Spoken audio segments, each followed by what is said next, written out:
podem não acreditar em Deus, revelando a luz do próprio ser, as suas crenças. Inquestionavelmente ter seus motivos para não mais crer em evidências.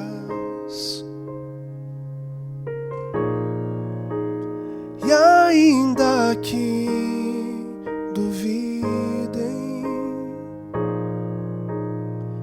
escolho crer.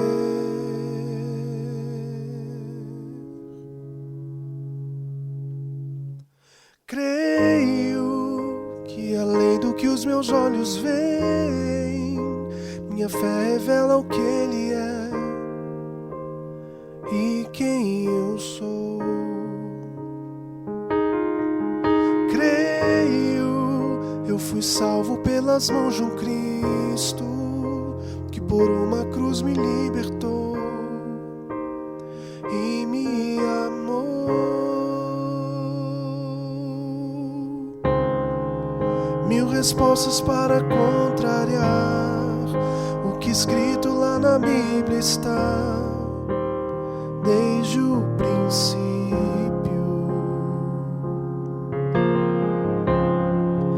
Teorias podem contestar, mas somente poderão provar o que se vê.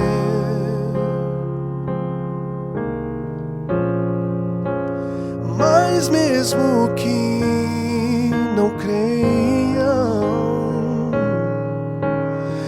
escolho crer. Creio que além do que os meus olhos veem, minha fé revela o que Ele é e quem eu sou. Creio, eu fui salvo pelas mãos de um Cristo que por uma cruz me libertou e me amou,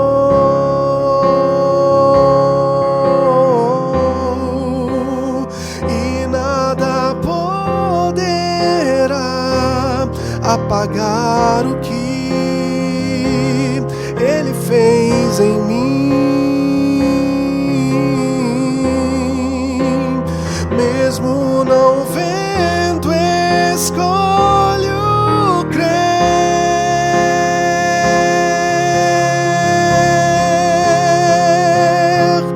Creio que além do que os meus olhos veem, minha fé revela o que Ele é e quem eu sou. Creio, eu fui salvo pelas mãos de um Cristo que por uma cruz me libertou e me amou.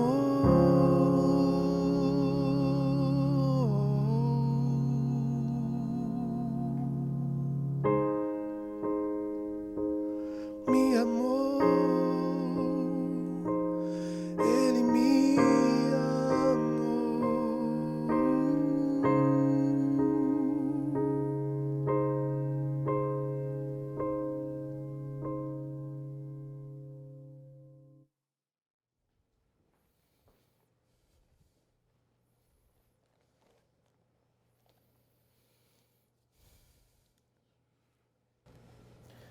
Boa noite, tudo bem com você?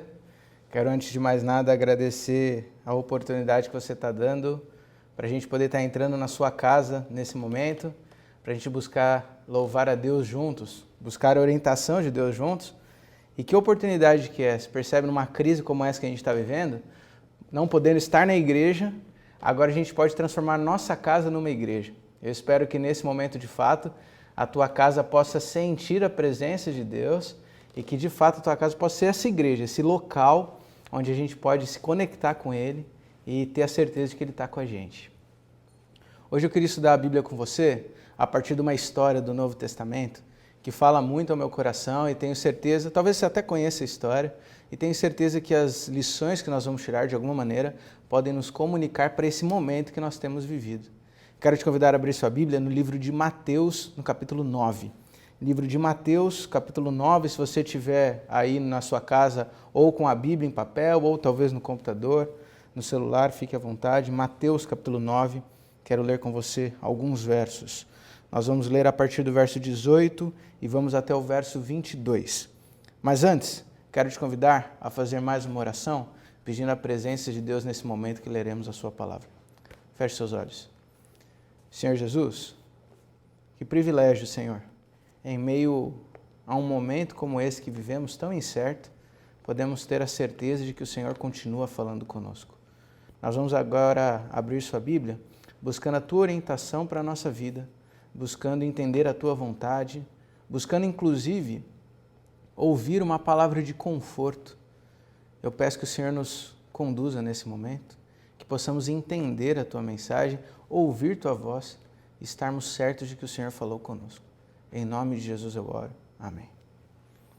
Mateus capítulo 9, a partir do verso 18, a Bíblia diz assim: Enquanto estas coisas lhes dizia, eis que um chefe, aproximando-se, o adorou e disse: Minha filha faleceu agora mesmo, mas vem, impõe a mão sobre ela e ela viverá. Verso 19. E Jesus, levantando-se, o seguia e também os seus discípulos. E eis que uma mulher que durante 12 anos vivia padecendo de uma hemorragia, veio por trás dele e lhe tocou na orla da veste. Porque dizia consigo mesmo: se eu apenas lhe tocar a veste, eu ficarei curada. E Jesus, voltando-se e vendo-a, disse: Tem bom ânimo, filha, a tua fé te salvou. E desde aquele instante, a mulher ficou sã. A mulher ficou curada. A fé dela salvou ela. Antes de nós analisarmos um pouquinho mais desse texto e dessa história, quero ver contigo um pouco do contexto dela. Eu preciso te mencionar que nós lemos o trecho de Mateus 9, mas alguns complementos desse texto estão em outros livros da Bíblia. Então anota aí para você poder ler depois com calma. Lucas capítulo 3, verso 42 a 48 e Marcos capítulo 5, do verso 24 ao 34. Então, alguns dos detalhes que a gente vai mencionar estão nesses outros trechos. Vale a leitura para complementar melhor a história. Se eu pudesse dar um título para essa história, se fosse colocar lá uma frase para resumir o assunto dessa história, eu buscaria algo como a cura intrometida, o milagre do encaixe ou até mesmo o ato não programado. O ponto que eu estou tentando transmitir aqui, todo esse tempo ainda não consegui achar um título ideal, mas é que esse milagre não era para ter acontecido. Pelo menos não nesse momento, não desse jeito. Essa história não é sobre essa mulher. Essa história não é sobre essa cura. Essa história não é sobre esse milagre. É uma espécie de penetra na história. Deixa eu te explicar o porquê. Dando um pouquinho do contexto, Jesus estava, Marcos capítulo 5 conta isso para nós, Jesus estava na região de Decápolis, quando ele desce do barco, chega numa cidade e é recebido por uma cena completamente diferente. Um endemoniado, você conhece essa história, recebe Jesus logo na praia com cenas assustadoras, aquele que vivia no cemitério. A Bíblia diz que ele tinha dentro dele uma legião de demônios, mas Jesus era mais forte do que toda essa legião. Ele expulsa esses demônios desse homem, cura esse homem espiritualmente, liberta esse homem. Só que agora a cidade, ao invés de ficar feliz e agradecida a Jesus por isso, a cidade expulsou Jesus dali. Como assim? É que Jesus enviou aquela legião de demônios para uma manada de porcos que estavam por ali. E os porqueiros revoltados expulsaram Jesus daquela cidade. Jesus então, por ser expulso pelos moradores, ele volta para o seu barco e vai embora. Jesus vai para a região de Cafarnaum, a cidade de Cafarnaum que tantos milagres ele operou ali. Quando Jesus desce do barco na beira da praia, ele já tem uma cena completamente diferente da anterior, porque ele é recebido por uma multidão. Ali ele gasta algum tempo ensinando, atendendo, curando, mas na sequência Jesus passa a caminhar porque ele tinha um compromisso a atender. Jesus tinha marcado uma refeição na casa de Mateus, um dos seus discípulos. É nessa refeição que Jesus é acusado de comer com pecadores e publicanos. Lembra desse trecho conhecido da Bíblia? Foi nesse momento. Jesus come na casa de Mateus, seu discípulo, junto com os seus amigos, os amigos de Mateus, que eram publicanos, cobradores de impostos, enfim. A refeição durou algum tempo, quando finalmente Jesus saiu. E o interessante é que quando Jesus sai da casa de Mateus depois da refeição, uma grande multidão aguardava Jesus na porta, esperando a brecha para poder ter o contato de Jesus, porque sabia que ele estava na região. Entre estes, aparece um homem de destaque. O nome dele era Jairo. E por que de destaque? Jairo era líder da sinagoga, a casa de oração dos judeus. O lugar onde os judeus se reuniam para estudar a Bíblia, Jairo era um líder dessa sinagoga. Jairo, então, esse líder religioso, se chega a Jesus, desesperado, e fala: Jesus, eu preciso que você me ajude, a minha filha está doente. O nome dessa menina era Talita. Ela não aparece de fato na história, mas não nesse momento, mas Talita era uma jovem menina que tinha apenas 12 anos de idade. A gente não sabe de fato qual era a doença que ela tinha, mas ela tinha uma doença extremamente grave, extremamente grave. Se você ler o relato de Mateus, você vai ver que a impressão que dá é que Talita já estava morta, mas por causa da gravidade da doença. Mas Marcos e Lucas nos deixam claro no relato que ela não estava morta ainda em si, mas estava à beira da morte. E agora você que é pai pode imaginar o desespero de Jairo, que busca Jesus como sua última esperança, porque nada mais poderia ser feito. A filha dele está morrendo, então ele clama por misericórdia a Jesus. Ele clama por cura, ele clama por esperança. E o que toda essa história tem a ver com o que a gente está lendo, com o trecho que nós lemos? É que é nesse momento que aparece a mulher que nós lemos do trecho de Mateus 9, a partir do verso 19, principalmente. É aqui que a mulher aparece. Jairo, ele estava levando Jesus até a sua casa. Jairo, ele pega Jesus pela mão, começa a arrastar Jesus na direção da sua casa e no meio do caminho ele é surpreendido pelo aparecimento dessa outra mulher. Veja, essa história não era a história dessa mulher. Essa era a história de Talita. Esse era o milagre de Talita. Esse era o momento de Jesus ter encontro com a menina de 12 anos. Essa era a história. Aquela mulher não deveria estar ali. Jesus põe o pé na rua, então, para poder seguir Jairo, para poder ir até a casa dele. Logicamente, a casa de Jairo não deveria ficar muito longe dali, mas Jesus encontra um trânsito no caminho, porque a multidão, quanto mais Jesus andava, mais a multidão apertava. E, de novo, vou repetir aqui, você que é pai pode tentar imaginar a cena. Jairo pegando Jesus pela mão e tentando literalmente arrastar. Vem Jesus, vem Jesus, vem Jesus. Mas a multidão não deixa. E vai apertando, e todo mundo querendo um pedacinho de Jesus para si. E Jairo agoniado, desesperado, porque cada minuto que passava contava. Cada minuto era menos chance da sua filha se recuperar. E arrastava Jesus, e Jesus não conseguia andar. Até que finalmente, quando Jairo olha para trás, ele percebe que perdeu Jesus. Jesus não estava mais atrás dele. E quando ele começa a procurar, imagina ele por cima da multidão olhando, ele vê Jesus lá atrás, olhando ao redor, como que procurando alguém. Até que Jesus diz a cena, ou diz a frase, melhor dizendo, na cena: quem me tocou? Quem me tocou? Nesse momento, a história daquela mulher se cruzou com a história da Talita, com a história de Jairo. Quem era essa mulher? Nós não sabemos. Qual era a idade dessa mulher? Não sabemos. Tinha ela uma família? Não sabemos. Como que ela conhecia Jesus? Também não sabemos. A única coisa que nós sabemos sobre aquela mulher é que ela sofria de uma doença, que a Bíblia chama de o fluxo de sangue. Atualmente nós temos alguns distúrbios que podem se assimilar ao problema que aquela mulher tinha, como a hipermenorreia ou a menorragia. Não sabemos exatamente qual era a patologia dela, mas o grande problema dessa perda de sangue extrema, e quem é da área de medicina pode dizer isso até melhor do que eu, é o enfraquecimento que a pessoa sofre, a perda de ferro, que pode levar inclusive à anemia. Esse era o grande problema.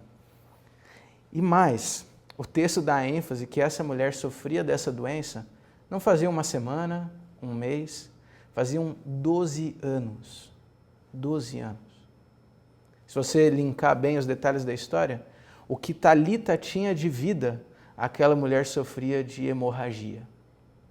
Quão debilitada já estava essa mulher depois de 12 anos, perdendo sangue, como que num fluxo, jorrando sangue. Quão debilitada estava essa mulher? No tempo de uma vida sofrendo com essa doença. Aquela mulher tinha buscado todo tipo de ajuda que ela conseguia. Se você ler depois na sua casa o relato de Marcos e Lucas, você vai ver que ela tinha gastado todo o seu dinheiro com os médicos e os tratamentos conhecidos na época, mas nada ajudou. Aliás, piorou o problema. Cristo era a sua última esperança. Aliás, Cristo era a sua única esperança. Mas como ela poderia alcançar Jesus? Num ato de desespero, então, ela se lança, toca na barra do vestido e é curada. O que podemos aprender dessa história? Quais lições essa história comunica para a nossa vida? É o que eu quero ler com você ou analisar com você nos minutos que ainda temos.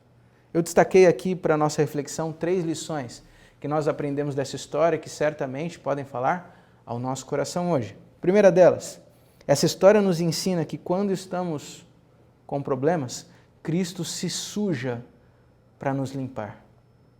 Cristo se suja para nos limpar. Como assim? No Antigo Testamento haviam leis. Você pode ler isso claramente em Levíticos, principalmente, Êxodo, mas Levíticos é o livro que mais resume essas leis, onde a Bíblia fala de leis cerimoniais, leis civis, leis de alimentação, leis que os judeus seguiam, inclusive nos tempos de Jesus.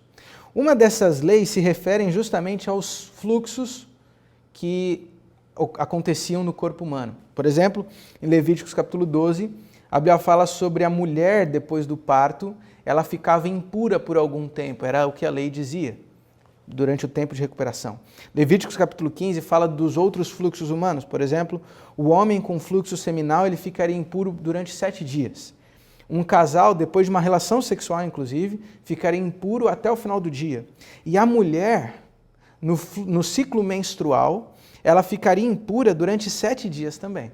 Bom, só fazendo um parênteses, vale mencionar para não ter confusão, que essa impureza aqui não quer dizer que a pessoa estava em pecado, mas sim é uma impureza cerimonial. Ela não estava apta para ir ao templo, adorar a Deus e prestar os serviços a Deus. Uma impureza cerimonial.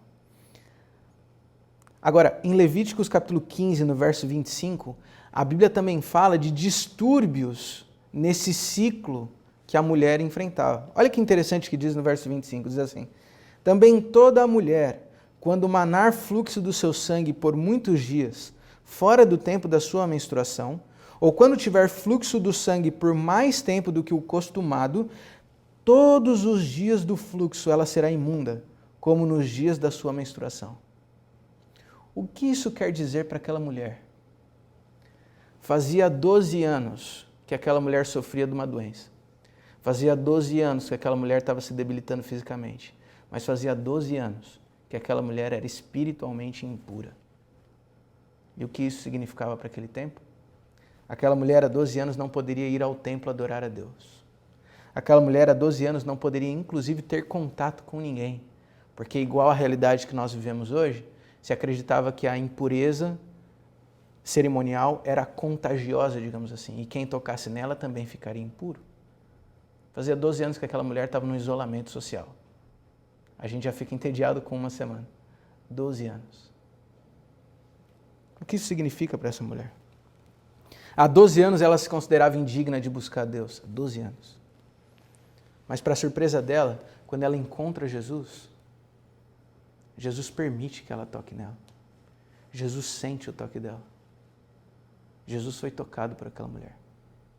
Sabe o que isso quer dizer? Perante a lei mosaica, no momento que aquela mulher tocou Jesus, Jesus se tornou impuro. Pensa bem o que isso significa. Jesus se tornou espiritualmente ou cerimonialmente impuro. Apenas para que aquela mulher pudesse ser limpa. Isso tem que falar alguma coisa para a gente. Jesus, ele não só nos perdoa, ele não só nos aceita com as nossas fraquezas, mas Jesus se suja para que eu possa ser limpo. Mas pastor, eu não tenho essa doença que aquela mulher enfrentava? Pois olha o que diz Isaías capítulo 53, verso 4 ao 5. Certamente ele tomou sobre si as nossas enfermidades e as nossas dores levou sobre si. O castigo que nos traz a paz estava sobre ele, e pelas suas pisaduras nós fomos sarados. Na cruz, Jesus tomou sobre si o meu pecado, a minha impureza, a minha indignidade, só para que eu pudesse ser puro, só para que eu pudesse ser limpo, só para que eu pudesse ser perdoado. Não importa quão indigno você se sinta hoje. Não importa quão sujo ou imundo espiritualmente você se sinta hoje. Corra até Cristo. Corra até Ele. Deixe ou toque Ele, busque um jeito de tocar Jesus.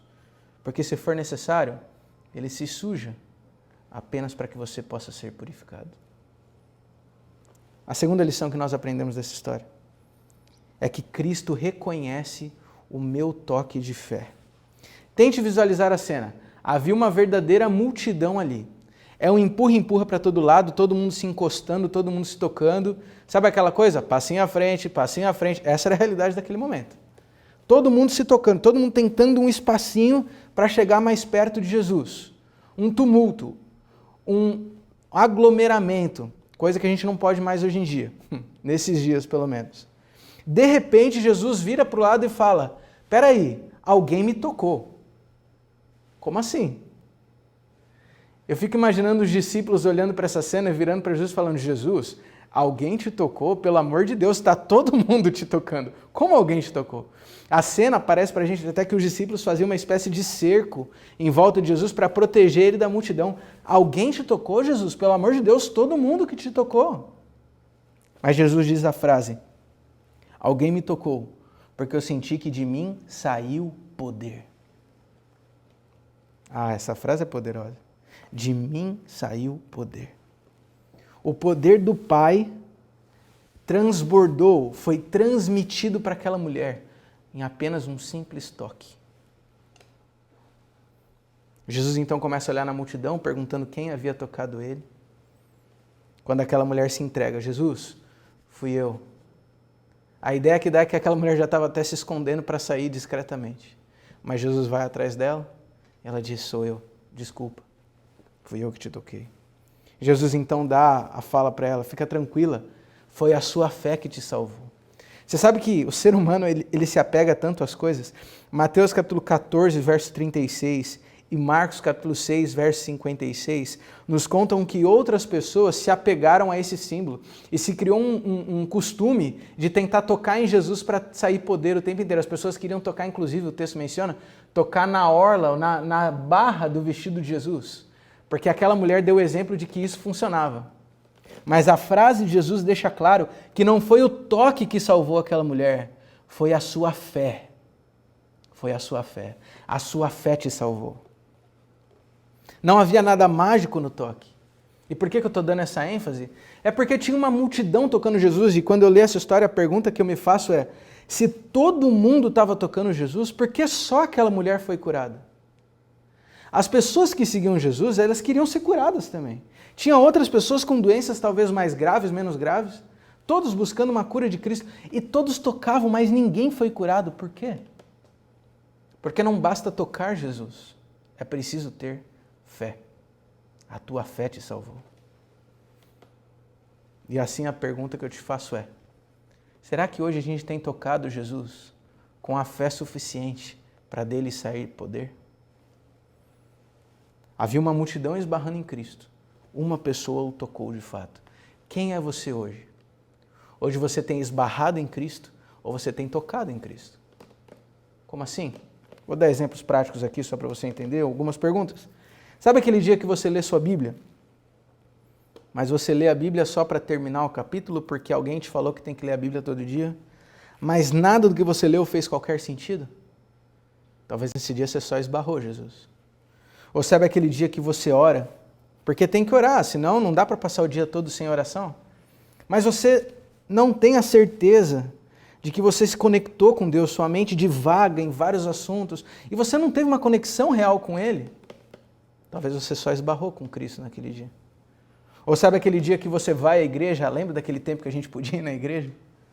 E você assiste um culto, seja qual for a igreja que você vá, assiste a pregação ali do líder, e depois você levanta, vai embora para casa e tudo continua absolutamente a mesma coisa durante a semana?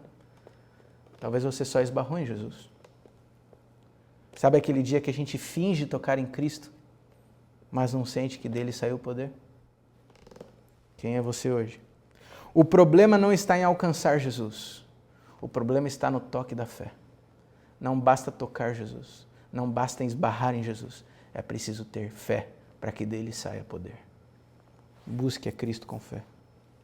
Terceira e última lição para encerrarmos nossa reflexão é que Cristo sabe quem eu sou. Como eu mencionei no início, nós não fazemos a mínima ideia quem era aquela mulher. Ela surgiu do nada e foi embora do nada. Se você continuar o relato, a leitura da história, você vai ver que a história estava falando de Jairo, fala da mulher e volta a contar de Jairo, porque o protagonista continua sendo Talita e Jairo.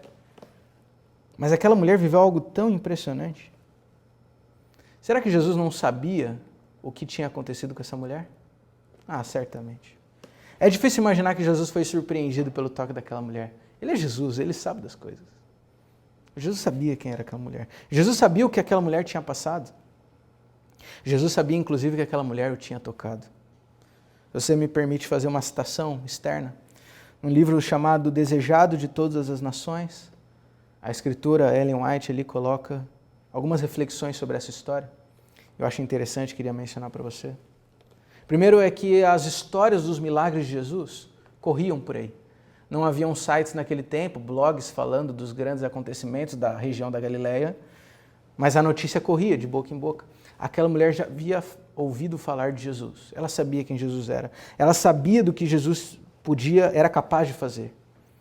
E logo depois que aquela mulher foi então desenganada pelos médicos, ela entendeu que sua única esperança era Jesus, quando finalmente ela descobre que Jesus estava na região.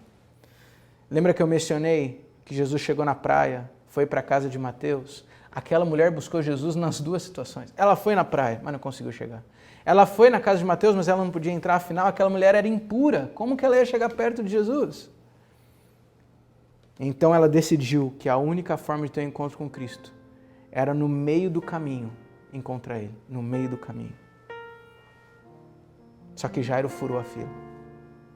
Quando finalmente a mulher parou no meio da rua, entendendo que talvez não tinha mais esperança, e ela percebeu Jesus vindo na sua direção, um misto de pânico com euforia subiu no coração daquela mulher, até que ela explodiu, como quem diz, é agora ou nunca. E aquela mulher, não é que ela esticou o braço para alcançar Jesus, aquela mulher se jogou para tocar que fosse na barra do vestido de Jesus. Essa é a fé que salvou aquela mulher, porque aquela mulher sabia desde o início que bastava um leve toque, já seria o suficiente para que ela fosse curada. Aquela mulher entendeu que Jesus era tudo que ela tinha. Aquela mulher entendeu que o Salvador era Cristo. Então ela se lançou até Jesus, esperando que Ele a reconhecesse, que Ele a entendesse, que Ele a curasse. Nós estamos hoje num momento de incertezas, num momento de problemas, num momento de aflição. Estamos num momento de isolamento, num momento nunca vivido antes. E talvez a gente se pergunte o que fazer. Onde está a esperança? Essa crise que a gente está vivendo mostra que os sistemas que a gente tanto confia não são suficientes. Mostra que tudo que a gente esperava, o nosso sistema de saúde, a nossa crença na organização da cidade, a segurança que a gente tem nos prédios, etc., nada disso é suficiente. Porque vem um vírus invisível, literalmente invisível, e a gente é refém. A gente não consegue fazer nada. Mas essa história mostra que existe uma esperança. Cristo sabe quem você é. Cristo sabe o que você está passando. Cristo sabe o que você precisa. Ele continua sendo a nossa esperança. Se precisar, se joga nos braços de Jesus. Se lança no chão, que seja para relar com o dedo a barra do vestido dele. Mas não deixa Jesus passar sem você tocar nele. Porque com um toque de fé, você pode ser curado. Senhor Jesus, Eu te louvo porque o Senhor é o médico dos médicos, o Senhor é o nosso Deus. O Senhor é o nosso Pai, o Senhor é o nosso Salvador. O Senhor é a nossa única esperança. Eu não sei quem está assistindo esse culto, esse vídeo, e eu não sei o que a pessoa está passando aí atrás dessa tela. Mas nesse momento eu sei que o Senhor conhece ela. Eu sei que o Senhor sabe quem essa pessoa é. Eu sei que o Senhor sabe o que essa pessoa está buscando. O Senhor sabe o que ela precisa. O Senhor sabe há quanto tempo essa pessoa está indo atrás de você. Senhor, se esse vídeo está passando na casa dela, não é por acaso. É como se o Senhor estivesse passando na rua, como nessa mulher. Então o que eu te peço, não passa da casa dessa pessoa antes dela se lançar para tocar no Senhor. Que ela pare agora para fazer uma oração e te buscar. Que ela pare agora para poder ter a certeza de que teve um encontro contigo. Mas que ela não deixe o Senhor passar. Que ela entenda que o Senhor também está buscando ela. Todo esse tempo o Senhor também está atrás dela. Que ela possa, se for necessário, ou que se for a única coisa possível, que ela toque na orla do seu vestido. Mas que esse toque possa ser cheio de poder. Que esse toque possa ser cheio de fé. E que esse possa ser o toque da cura. Seja cura física, seja cura mental, mas principalmente a cura espiritual. Transforma a vida dessa pessoa. Em nome de Jesus eu oro.